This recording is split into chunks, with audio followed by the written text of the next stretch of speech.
लोकसभेतील दणक्यानंतर आता विधानसभेसाठी भाजपनं जोरदार तयारीला सुरुवात केली आहे। निवडणुकांच्या पार्श्वभूमीवर बावनकुळेंच्या नेतृत्वात मोर्चे बांधणीला सुरुवात झाली आहे। आजपासून भंडारा जिल्ह्यातून भाजपच्या राज्यस्तरीय अधिवेशनाला सुरुवात झाली आहे। मनसे अध्यक्ष राज ठाकरे आज मुख्यमंत्री एकनाथ शिंदेंची भेट घेणार आहेत। या भेटीमध्ये मराठा आरक्षण, टोल वसुली, मुंबई गोवा महामार्गावरील खड्ड्यांच्या मुद्द्यावर चर्चा होण्याची शक्यता आहे। आगामी निवडणुकीच्या पार्श्वभूमीवरही बैठकीमध्ये चर्चा होण्याची शक्यता वर्तवली जाते आहे। आगामी विधानसभा निवडणुकीच्या पार्श्वभूमीवर मनसे अध्यक्ष राज ठाकरे उद्यापासून 2 दिवस सोलापूरच्या दौऱ्यावर आहेत। राज ठाकरे सोलापूर जिल्ह्यातील विधानसभा मतदारसंघातील पदाधिकाऱ्यांची बैठक घेऊन मार्गदर्शन करणार आहेत। त्यानंतर उद्या संध्याकाळी तुळजापूर मार्गे ते धाराशिव इथं जाणार आहेत। धर्मराव बाबा आत्राम यांच्या मुलीनं शरद पवारांची भेट घेतल्यानंतर चर्चेला उधाण आलंय। मात्र या सर्व चर्चांना कोणताही अर्थ नाही, माझ्या घरातील कुणीही माझ्या शब्दाबाहेर नाही आणि कोणते मतभेदही नाहीत असं म्हणत धर्मराव बाबा आत्राम यांनी चर्चांना पूर्णविराम दिलाय। राज्यातील गरीब कुटुंबियांना वार्षिक 3 गॅस सिलेंडर पुनर्भरण मोफत देणारी मुख्यमंत्री अन्नपूर्णा योजना राज्य शासनानं जाहीर केली आहे। या योजनेचा सुलभ लाभ घेता यावा यासाठी लाभार्थ्यांनी त्यांच्या संबंधित गॅस एजन्सींकडे जाऊन ई-केवायसी करावी, तसंच लाभार्थ्यांचे बँक खातं आधार संलग्न करावं असं आवाहन राज्य सरकारनं केलं आहे। मध्य रेल्वे मार्गावर विविध अभियांत्रिकी आणि देखभालीची कामं करण्यासाठी माटुंगा ते मुलुंड दरम्यान रविवारी अप आणि डाऊन धीम्या मार्गावर सकाळी 11 ते दुपारी 4 वाजेपर्यंत मेगा ब्लॉक घेण्यात येणार आहे। तर वडाळा रोड ते मानखुर्द दरम्यान अप आणि डाऊन हार्बर मार्गावरती सकाळी 11 ते सायंकाळी 4 पर्यंत ब्लॉक असेल। माढ्याच्या मुंबई मंडळाच्या गोरेगाव पहाडी येथील पंतप्रधान आवास योजनेतील घरांच्या किमतीत 1,92,000 रुपयांची वाढ झाली आहे। ऑगस्ट 2023 मध्ये या योजनेतील घरं 30,44,000 रुपयांमध्ये विकली गेली होती। आता या घरांसाठी पात्र विजेत्यांना 32,36,000 रुपये मोजावे लागणार आहेत। पुणे शहरातील झिकाचे रुग्ण दिवसेंदिवस वाढत असून रुग्णसंख्या 52 वर पोहोचली आहे। आतापर्यंत झिकाचा संसर्ग झालेल्या 4 रुग्णांचा मृत्यू झाला आहे। सार्वजनिक आरोग्य विभागाची समिती या मृतांचे सर्वेक्षण करते, परीक्षण करते। त्यातून या मृत्यूचे नेमकं कारण काय हे स्पष्ट होणार आहे। पिंपरी चिंचवडमध्ये झिका आजाराची एंट्री झाली आहे। पिंपरी चिंचवड शहरामध्ये 2 पुरुषांना झिका आजाराची लागण झाली आहे। त्यांच्यावर शहरातील वेगवेगळ्या रुग्णालयामध्ये उपचार सुरू आहेत। दोन्ही रुग्णांची प्रकृती स्थिर आहे। कोकण आणि पश्चिम महाराष्ट्राला जोडणाऱ्या तळ कोकणातील घाट रस्त्यांना ग्रहण लागलंय। महत्त्वाच्या 5 घाट मार्गांपैकी करूळ घाट मार्ग मागील 7 महिन्यांपासून दुरुस्तीच्या कामासाठी बंद आहे। त्यामुळे येथील वाहतूक पर्यायी मार्ग म्हणून भुईबावडा मार्गे वळवण्यात आली आहे। अवजड वाहनांच्या वाहतुकीमुळे या मार्गाचीही दुरावस्था होतीये। भुसावळकरांसमोरील खड्ड्याचं संकट काही दूर होत नाहीये। प्रमुख मार्गांवरती डांबरीकरण केलेल्या रस्त्यांची ही चाळण झाली आहे। त्यामुळे खड्ड्यातून प्रवास करताना नागरिकांना त्रास सहन करावा लागतोय। शहरातील केवळ पेवर ब्लॉक आणि काँक्रिटीकरण केलेले मार्गच चांगले आहेत। पेपर लीक झाल्याच्या शक्यतेतून रद्द करण्यात आलेल्या यूजीसी नेट परीक्षेचं सुधारित वेळापत्रक नॅशनल टेस्टिंग एजन्सीनं जारी केलं आहे। सहाय्यक प्राध्यापक आणि junior research fellowship and assistant professor पदासाठी घेण्यात येणारी यूजीसी नेट परीक्षा आता 21 ऑगस्ट ते 4 सप्टेंबर या कालावधीमध्ये घेतली जाणार आहे। मुसळधार पावसामुळे खडकवासला धरणातून विसर्ग वाढवण्यात आला आहे। धरणातून मुठा नदीपात्रामध्ये 21,142 क्युसेक्स पाण्याचा विसर्ग सुरू आहे। नदीकाठच्या गावांना सतर्कतेचा इशारा देण्यात आला आहे।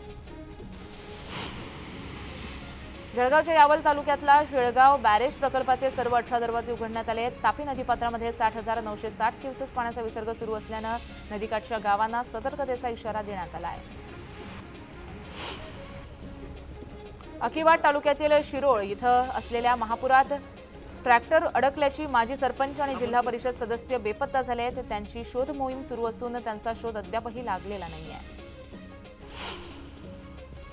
जळगाव जिल्ह्यामध्ये ऑगस्ट महिना उजाडला तरीही टँकरद्वारेच गावकऱ्यांना तहान भागवली त्यांची जाते। जवळपास 31 गावांना 38 टँकरद्वारे पाणी पुरवठा सुरू आहे। तर 40 गावातील 19 गावांना 27 टँकरद्वारे पाणी पुरवठा केला जातोय। राज्यातील बाजार समित्यांमध्ये तुरीची 1,771 क्विंटल आवक आहे। सर्वसाधारण तुरीला 7,900 ते 10,600 रुपये तर लाल तुरीला सरासरी 6,300 ते 10,750 रुपये दर मिळतोय।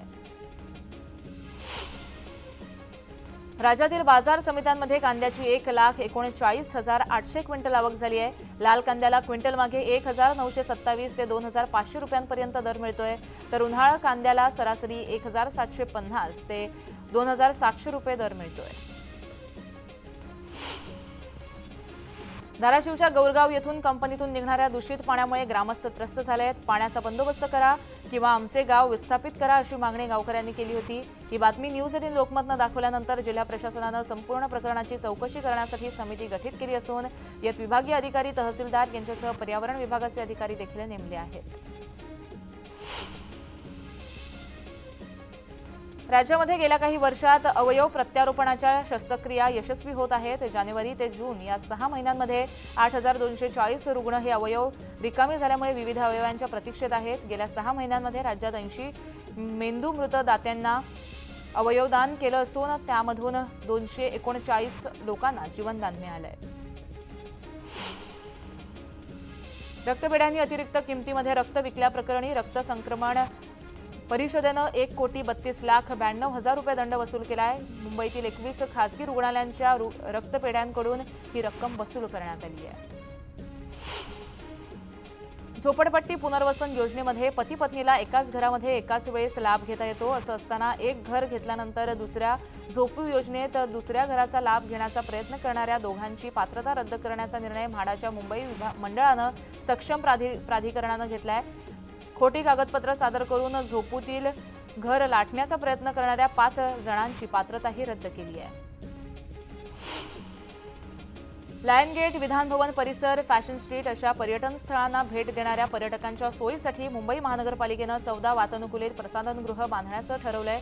त्यासाठी 3 शौचालयांसाठी निविदा मागवण्यात आल्या आहेत. यासाठी जिल्हा नियोजन समितीकडून दिला जाणारा महसूल जो आहे तो 35 कोटी रुपये खर्च केला जाणार आहे.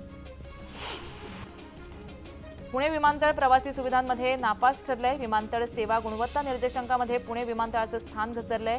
विमानतळावरील प्रवासी संख्या वाढत असताना प्रवासी सुविधांचा दर्जा घसरत असल्याचं चित्र समोर आलंय. डॉ. बाबासाहेब आंबेडकर आंतरराष्ट्रीय विमानतळाच्या धावपट्टीचं रिकॉर्पोटिंग अनेक दिवसांपासून रखडलंय. मुंबई उच्च न्यायालयाच्या नागपूर खंडपीठानं याची स्वतः दखल घेऊन जनहित याचिका दाखल करून घेतली आहे.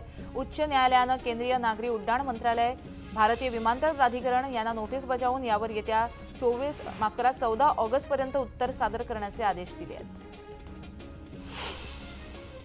देशाची वार्षिक इथेनॉल उत्पादन क्षमता ही 1,589 कोटी लिटरवर गेली आहे. त्यामुळे देशांतर्गत इथेनॉलची गरज सहजपणे भागवू शकतो असं सार्वजनिक वितरण आणि नवीकरणीय ऊर्जा मंत्री प्रल्हाद जोशी यांनी म्हटलंय.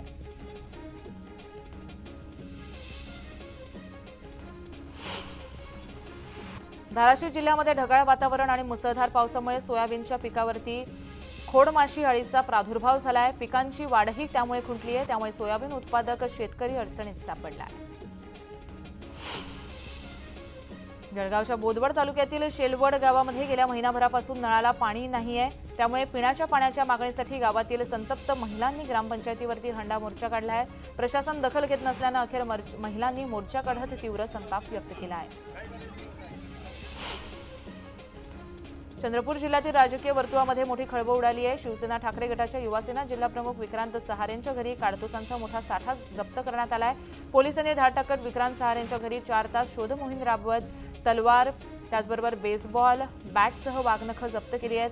सहारे यांच्यासह शहरातील निलेश पराते आणि अमोल कोलतवार या 2 विक्रेत्यांना सुद्धा पोलिसांनी ताब्यात घेतलंय. नाशिकच्या हिरावाडी परिसरामध्ये लिंक रोडवर चालत्या कारवरती ट्रेन कोसळली आहे. या अपघातामध्ये 2 जण गंभीर जखमी झाले आहेत, तर कारचाही चक्काचूर झाला आहे. भुसावळमधील सुनसगाव इथं राखेनं भरलेला डंपर नियंत्रण सुटल्यामुळे कारवर धडकला.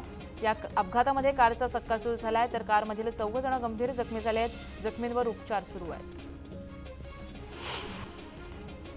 मी शब्दाचा पक्का आहे, पण काही जण माझ्यावर आरोप करत असतात. काम होणार असेल तर मी हा म्हणतो, नाहीतर नाही म्हणतो, असं अजित पवारांनी स्पष्ट केलंय. शेतकऱ्यांसाठी 5 वर्ष वीज माफ नाही ठेवली तर पवारांची औलाद सांगणार नाही, अशी घोषणाच अजित पवारांनी केली आहे. मराठा ओबीसीत वाद लावणारे राजकीय पक्ष आहेत शरद पवार यांचं वक्तव्य आणि उद्धव ठाकरे आणि यांची भूमिका चिथावणीखोर असल्याचा आरोप त्यांनी केलाय। वंचितला सत्ता द्या, आम्ही मराठा समाजाला वेगळं आरक्षण देऊ अशी सुद्धा घोषणा त्यांनी केली आहे। मावळ विधानसभेमध्ये भाजप नेते बाळा भेगडेंनी बंडखोरीचे संकेत दिलेत। सांगली लोकसभेने महाराष्ट्राच्या जनतेचे डोळे उघडलेत। स्थानिक कार्यकर्त्यांच्या विरोधात जाऊन पक्षाने निर्णय घेतला तर काय होतं हे सांगलीकरांनी दाखवून दिलंय असं सांगत त्यांनी मेळावा येथे घेत शक्ती प्रदर्शन केलं। 2.5 वर्षांचं सरकार पडल्यानंतर काही आमदार भेटून विकास कसा करणार असा प्रश्नच विचारत होते, पण आपल्याला शिवसेना चालते तर भाजप का नको अशी भूमिका मी मांडल्याचं अजित पवार यांनी म्हटलंय। अनेक आमदारांनी माझ्यावर विश्वास टाकला म्हणून मी हा निर्णय घेतला, माझ्यासाठी हा निर्णय घेतला नाही असं त्यांनी म्हटलेलं आहे। अजित पवार नाशिक दौऱ्यावर असताना छगन भुजबळ येवला दौऱ्यावर होते। यावर त्यांना विचारलं असता लवकरच आचारसंहिता लागणार असून माझ्या मतदारसंघातील कामं पूर्ण करणं माझ्या महत्त्वाचं आहे। अजितदादांना वाईट वाटत नाही, तुम्हाला का वाटतं असा सवाल त्यांनी उपस्थित केला आहे। पुण्यात उद्धव ठाकरेंनी घटनातज्ञ उल्हास बापट यांची भेट घेतली। बापट यांच्या निवासस्थानी ही भेट झाली। उल्हास बापटांकडून उद्धव ठाकरेंनी घटनात्मक बाबी समजून घेतल्याची माहिती समोर आली आहे। इंदापूर तालुक्यातील बावडा गावामध्ये हर्षवर्धन पाटील यांच्या समर्थकांनी इंदापूर तालुका विकास आघाडीची पहिली शाखा स्थापन केली आहे। यामुळे इंदापुरामध्ये महायुतीत बिघाडी झाली अशी चर्चा सध्या उधाण धरते। मात्र या शाखा संस्थे स्थापनेसंदर्भात मला कोणतीही कल्पना नव्हती, मी कार्यकर्त्यांसोबत चर्चा करणार असल्याची प्रतिक्रिया हर्षवर्धन पाटलांनी दिली आहे। विधानसभा निवडणुकीमध्ये स्वाभिमानी शेतकरी संघटनेचे नेते राजू शेट्टी यांनी जालन्यातील घनसांगवी मतदारसंघातून विधानसभा निवडणूक लढवावी असा ठराव घेण्यात आलाय। जालन्यात स्वाभिमानी शेतकरी संघटनेच्या झालेल्या बैठकीमध्ये एकमतानं हा निर्णय घेण्यात आला आहे। दिल्लीतील राजकारणामध्ये येत्या महिनाभरामध्ये मोठ्या उलाढाली होणार असून देशाच्या राजकारणात मोठे फेरबदल होण्याची शक्यता शेकापचे नेते जयंत पाटील यांनी व्यक्त केली आहे। शरद पवार पंढरपुरातील शेकापच्या अधिवेशनाला येणार होते, मात्र ऐनवेळेस त्यांनी दिल्लीला जावं लागल्यामुळे ते येऊ शकले नाही, तर त्यामुळे त्यांनी ही माहिती दिल्याचं पाटील म्हणाले।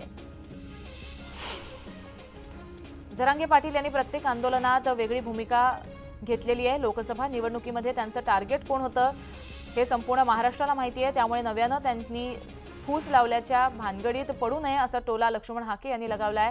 आम्ही ओबीसी समाज कायदेशीर लढाई लढतोय। जरांगे यांच्या मागण्या बेकायदेशीर असल्यानं त्यांनी कोणाला चॅलेंज करू नये असंही त्यांनी म्हटलेलं आहे। प्रकाश आंबेडकर यांनी आरक्षण बचाओ यात्रा नांदेड जिल्ह्यामध्ये पोहोचली आहे। माळेगाव येथील प्रसिद्ध खंडोबाचं दर्शन घेऊन यात्रेला सुरुवात करण्यात आली आहे। ऐन पावसाळ्यामध्ये उल्हासनगरच्या काही भागामध्ये पाणी टंचाईची समस्या भेडसावते। मुसळधार पावसामुळे धरणामध्ये समाधानकारक पाणीसाठा असताना केवळ प्रशासनाच्या ढिसाळ कारभारामुळे पाणी टंचाई झाल्याचा आरोप करत नागरिकांनी आमरण उपोषण सुरू केलं आहे। वसंतदादा पाटील प्रतिष्ठानचं विधी महाविद्यालय आणि मुंबई उपनगर जिल्हा विधी सेवा प्राधिकरण यांनी एकत्रितरित्या कायद्यांबाबत जनजागृती केली आहे। कायदे आणि मूलभूत अधिकाऱ्यांची जनजागृती या कार्यक्रमात चेंबूरच्या समर्थनगरामध्ये ही संपूर्ण सभा घेण्यात आली। या कार्यक्रमाला स्थानिकांनी मोठा प्रतिसाद दिलेला आहे। साताऱ्याच्या धोम धरणातून पाण्याचा विसर्ग वाढल्यानं वाईच्या गणपती मंदिरामध्ये पाणी शिरलंय। महागणपती मंदिराच्या दोन्ही बाजूने पाणी वाहू लागलंय, त्यामुळे वाईकरांनी मंदिर परिसरामध्ये गर्दी केली आहे। अकोल्यात पावसाचा जोर वाढल्यानं बार्शी टाळकी तालुक्यामध्ये दगडपारवा प्रकल्पाची पाणी पातळी 317 मिलीमीटरनं वाढली आहे। तर प्रकल्पाचा साठा हा 92.15% वाढलाय। प्रकल्पाचे 4 वक्र दरवाजे जे आहेत ते 5 सेंटीमीटरनं उघडण्यात आले असून नदीकाठच्या गावांना सतर्कतेचा इशारा दिला आहे। संत शिरोमणी नामदेव महाराजांच्या 674व्या संजीवन सोहळ्याच्या निमित्तानं जळगावामध्ये भव्य मिरवणूक काढण्यात आली। फुगडी आणि टाळ हा खेळ खेळत समाज बांधवांनी या मिरवणुकीत सहभाग घेतला होता।